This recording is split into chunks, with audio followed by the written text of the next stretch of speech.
ओम शांति। 26 फरवरी 2023 के अव्यक्त महावाक्य। पहले एक नज़र मुरली के मुख्य पॉइंट्स पर। बाप दादा ने कहा, आप ब्राह्मण आत्माओं के लिए हर दिन उत्सव है और हर घड़ी उमंग उत्साह की है। यह उमंग उत्साह ही तुम्हारी उड़ती कला के पंख हैं।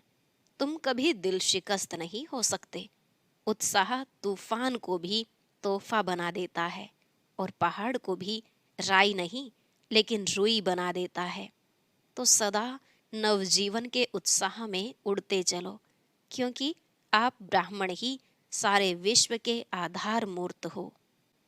यही अविनाशी उमंग उत्साह सदा रहे कि कल्प पहले भी हम ही थे, अब भी हैं और अनेक बार हम ही बनेंगे। फिर बाबा ने कहा, आपकी श्रेष्ठ वृत्ति से ही विश्व का वातावरण परिवर्तन हो रहा है। आपकी पवित्र दृष्टि से विश्व की आत्माएं और प्रकृति दोनों पवित्र बन रहे हैं। तो विश्व की जिम्मेवारी का यह ताज पहना हुआ है ना। इस समय के ताजधारी ही भविष्य के ताजधारी बनते हैं। लास्ट में बाबा ने कहा, सदा स्मृति रहे कि आपकी दृष्टि से ही सृष्टि बदल रही है। आपके श्रेष्ठ कर्मों से श्रेष्ठाचारी दुनिया बन रही है। जो भी संबंध संपर्क में आए उसे वरदानी महादानी बन कोई न कोई शक्ति का, ज्ञान का या गुणों का दान देना ही है। अब सुनते हैं महावाक्यों को विस्तार से। मुरली का सार। नए वर्ष में सदा उमंग उत्साह में उड़ना और सर्व के प्रति महादानी वरदानी बन व्यर्थ को समाप्त करना। आज नव युग नई सृष्टि के रचता बाप दादा अपने नव युग के आधार मूर्त बच्चों को देख रहे हैं। बाप दादा के साथ साथ आप सभी बच्चे सदा सहयोगी हो, इसलिए आप ही आधार मूर्त हो। दुनिया के हिसाब से आज का दिन वर्ष का संगम है। पुराना वर्ष जा रहा है और नया वर्ष आ रहा है। यह है वर्ष का संगम दिन और आप बैठे हो बेहद के संगम युग पर। आप सभी नव वर्ष के साथ साथ नव युग की सभी को मुबारक देते हो। एक दिन की मुबारक नहीं, लेकिन नव युग के अनेक जन्मों की मुबारक देते हो। इस संगम पर अच्छी तरह से अनुभव करते हो कि इस समय हम ब्राह्मण आत्माओं की नई जीवन है। नई जीवन में आ गए हो ना। ब्राह्मणों का संसार ही नया है। अमृत वेले से देखो तो नई रीत नई प्रीत है। पुरानी दुनिया की दिनचर्या और नए जीवन ब्राह्मण जीवन की दिनचर्या में कितना अंतर है। सब नया हो गया। स्मृति नई, वृत्ति नई, दृष्टि नई, सब बदल गया ना। और नई जीवन कितनी प्यारी लगती है। वैसे भी नई चीज सबको प्यारी लगती है। पुरानी चीज छोड़ना चाहते हैं और नई चीज लेना चाहते हैं। तो इस समय का यह छोटा सा नया संसार है। संसार भी नया और संस्कार भी नए। इसलिए दुनिया वाले भी नए वर्ष को धूमधाम से मनाते हैं। मनाने का अर्थ है उमंग उत्साह में आना। उत्साह होता है, इसलिए मनाने के दिन को उत्सव कहा जाता है। उत्साह से ही एक दो को बधाइयाँ व मुबारक देते हैं, वो ग्रीटिंग्स देते हैं। आप ब्राह्मण आत्माओं के लिए हर दिन उत्सव है। सदा उत्सव अर्थात उमंग उत्साह में रहते हो। यह उमंग उत्साह ही ब्राह्मण जीवन है। दुनिया की रीति प्रमाण विशेष दिन को मनाते हो। आज मनाने के लिए इकट्ठे हुए हो ना। लेकिन आपका नव युग नई जीवन का उमंग उत्साह सदा ही है। ऐसे नहीं कि 2 तारीख हो जाएगी तो उमंग उत्साह खलास हो जाएगा, 1 मास हो गया तो और खत्म हो जाएगा। हर दिन उमंग उत्साह बढ़ता जाता है, कम नहीं होता। ऐसे है ना कि अपने अपने स्थान पर जाएंगे तो उत्साह खत्म हो जाएगा। हर घड़ी उमंग उत्साह की है, क्योंकि उमंग उत्साह ही आप ब्राह्मणों की उड़ती कला के पंख हैं। इस उमंग उत्साह के पंखों से सदा उड़ते रहते हो। अगर कार्य अर्थ कर्म में भी आते हो, फिर भी उड़ती कला की स्थिति से कर्म योगी बन कर्म में आते हो। तो उड़ती कला वाले हो ना, तो बिना पंखों के तो उड़ नहीं सकते। यह उमंग उत्साह उड़ती कला के पंख सदा साथ हैं। यह उमंग उत्साह आप ब्राह्मणों के लिए बड़े से बड़ी शक्ति है, निरस जीवन नहीं है। दुनिया वाले तो कहेंगे कि क्या करें, रस नहीं है, निरस है, बेरस है। और आप क्या कहेंगे? उमंग उत्साह का रस है ही है। कभी दिल शिकस्त नहीं हो सकते हो, सदा दिल खुश। कैसी भी मुश्किल बात हो, लेकिन उमंग उत्साह मुश्किल को सहज कर देता है। उत्साह तूफान को भी तोहफा बना देता है। पहाड़ को भी राई नहीं, लेकिन रुई बना देता है। उत्साह किसी भी परीक्षा व समस्या को मनोरंजन अनुभव कराता है। इसलिए उमंग उत्साह में रहने वाले नव युग के आधार मूर्त नव जीवन वाले ब्राह्मण आत्माएं हो। अपने को जानते हो, मानते भी हो, या सिर्फ जानते हो, क्या कहेंगे? जानते भी हैं, मानते भी हैं और उसी में चलते भी हैं। सदा यह उत्साह रहता है कि कल्प पहले भी हम ही थे, अब भी हैं और अनेक बार हम ही बनेंगे। तो अविनाशी उत्साह हो गया ना। थे, हैं और सदा होंगे, तीनों काल का हो गया ना। पास्ट, प्रेजेंट और फ्यूचर, तीन काल हो गए, तो अविनाशी हो गया ना। बाप दादा देख रहे थे कि अविनाशी उमंग उत्साह में रहने वाली आत्माएं नंबर वार हैं या सब नंबर वन हैं। जब हैं ही निश्चय बुद्धि विजयी, तो विजयी तो जरूर नंबर वन होंगे ना, नंबर वार थोड़े ही होंगे। तो सदा नव जीवन के इस उत्साह में उड़ते चलो, क्योंकि आप आधार मूर्त हो। सिर्फ अपने जीवन के लिए आधार नहीं हो, लेकिन विश्व के सर्व आत्माओं के आधार मूर्त हो। आपकी श्रेष्ठ वृत्ति से विश्व का वातावरण परिवर्तन हो रहा है। आपके पवित्र दृष्टि से विश्व की आत्माएं और प्रकृति दोनों पवित्र बन रही हैं। आपके दृष्टि से सृष्टि बदल रही है। आपके श्रेष्ठ कर्मों से श्रेष्ठाचारी दुनिया बन रही है। तो कितनी जिम्मेवारी है। विश्व की जिम्मेवारी का ताज पहना हुआ है ना, कि कभी भारी लगता है तो उतार देते हो। क्या करते हो? जो डबल लाइट रहते हैं, उनको ये जिम्मेवारी का ताज भी सदा लाइट हल्का अनुभव होगा, भारी नहीं लगेगा। इस समय के ताजधारी भविष्य के ताजधारी बनते हैं। तो नए वर्ष में क्या करेंगे? अव्यक्त वर्ष भी मनाया। अव्यक्त वर्ष अर्थात फरिश्ता बन गए कि अभी बनना है। फरिश्ता क्या करते हैं? अव्यक्त का अर्थ ही है फरिश्ता। वर्ष पूरा किया तो फरिश्ते बने ना, कि नहीं? अव्यक्त वर्ष अभी लंबा कर दें, 2 वर्ष का 1 वर्ष बना दे। अभी और आगे बढ़ना है ना। अव्यक्त वर्ष मनाया, अब फरिश्ता बनकर क्या करेंगे? सदा हर दिन हर समय महादानी और वरदानी बनना है। तो यह वर्ष महादानी वरदानी वर्ष मनाओ। जो भी संबंध संपर्क में आए, उस आत्मा को महादानी बन कोई न कोई शक्ति का, ज्ञान का, गुण का दान देना ही है। तीनों खजाने कितने भरपूर हो गए हैं। ज्ञान का खजाना भरपूर है कि थोड़ा कम है? मास्टर नॉलेजफुल होना, तो ज्ञान का खजाना भी है, शक्तियों का खजाना भी है और गुणों का खजाना भी है। तीनों में संपन्न हो कि एक में संपन्न हो, 2 में नहीं।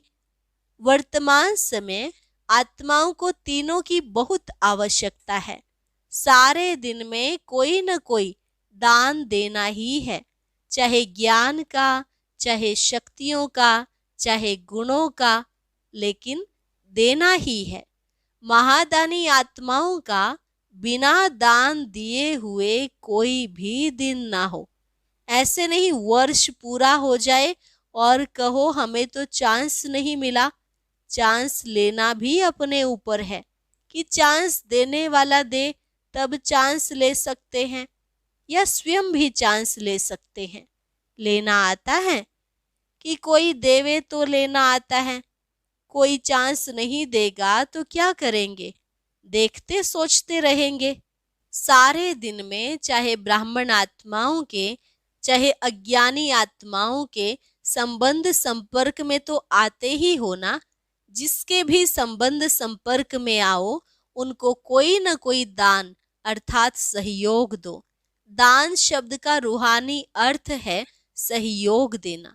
तो रोज महादानी और वरदानी बन वरदान कैसे देंगे? वरदान देने की विधि क्या है? आपके जड़ चित्र तो अभी तक वरदान दे रहे हैं।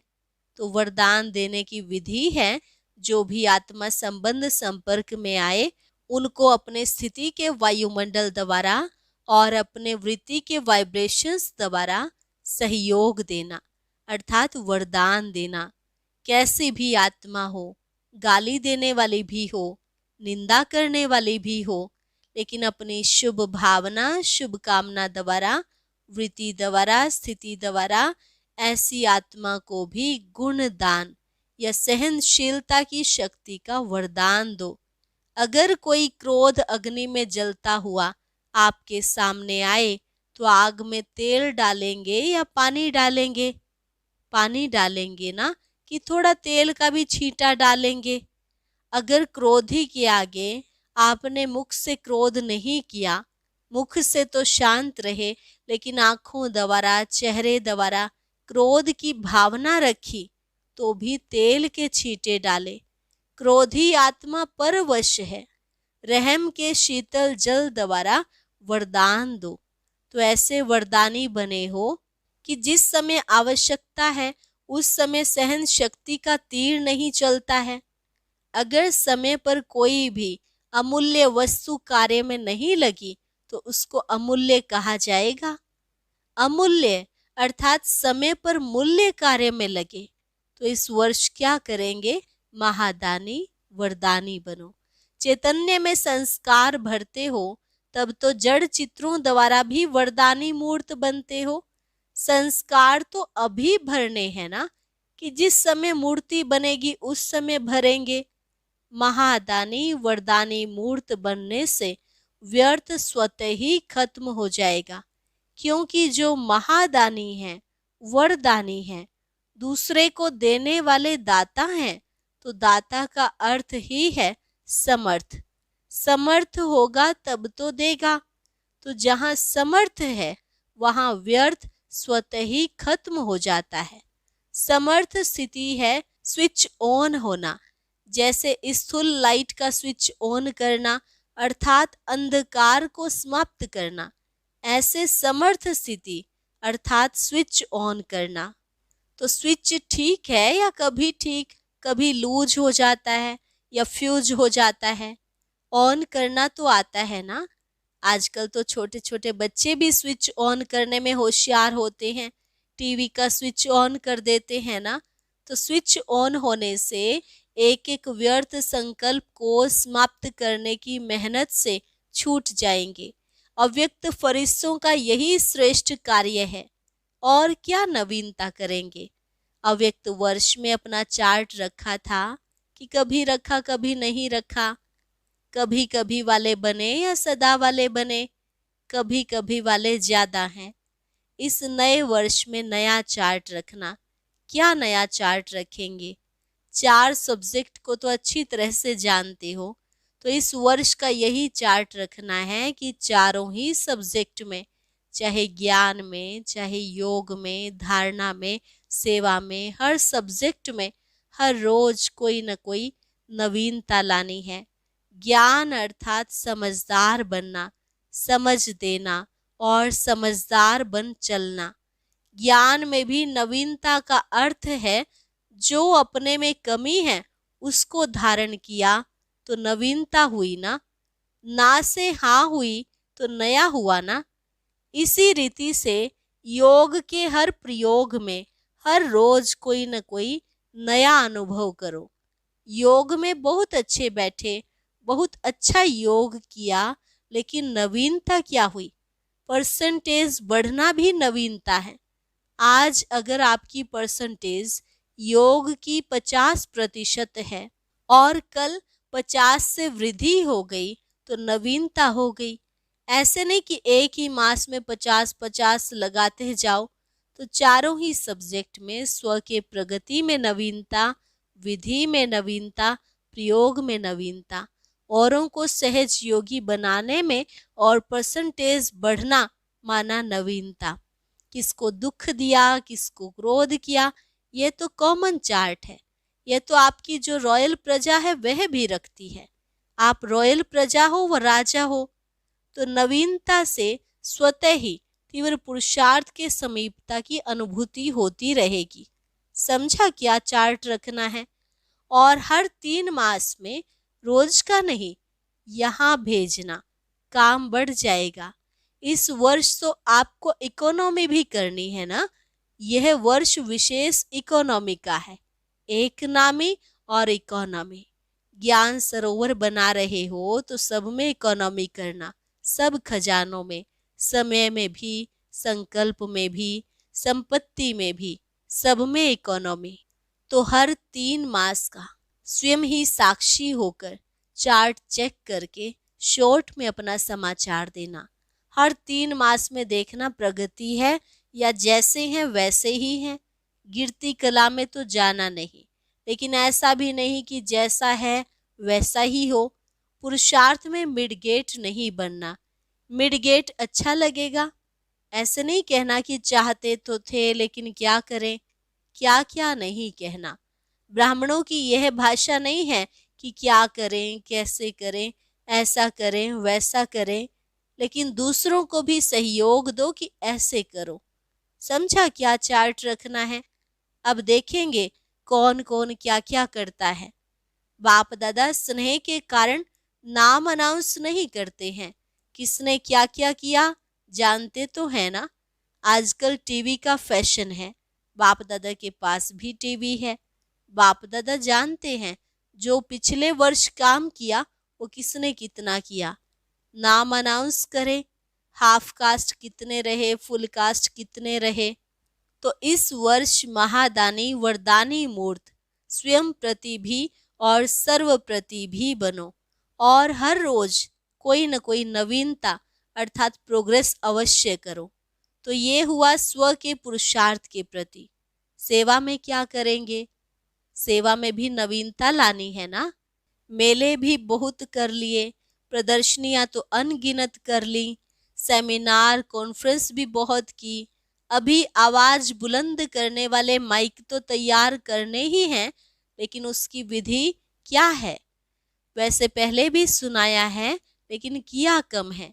सेवा की रिजल्ट में देखा गया है कि बड़े निमित्त आत्माओं को समीप लाने के पहले, चाहे कोई नेता है, चाहे कोई बड़े इंडस्ट्रियलिस्ट हैं, चाहे कोई बड़े ऑफिसर हैं, लेकिन उन्हों को समीप लाने का साधन है उन्हों के सेक्रेटरी को अच्छी तरह से समीप लाओ।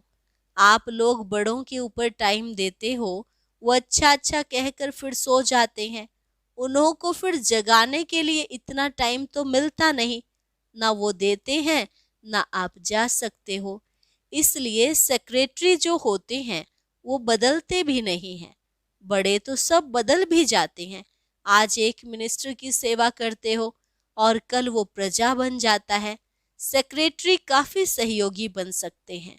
किसी भी वर्ग की सेवा में इस वर्ष विशेष सेक्रेटरी, मैनेजर्स या प्राइवेट असिस्टेंट जो भी शक्तिशाली हो, बड़ों के समीप हो, उन आत्माओं की सेवा विशेष करो। दूसरी बात, पहले भी इशारा दिया है कि वर्तमान समय कम खर्चा और नाम वाला।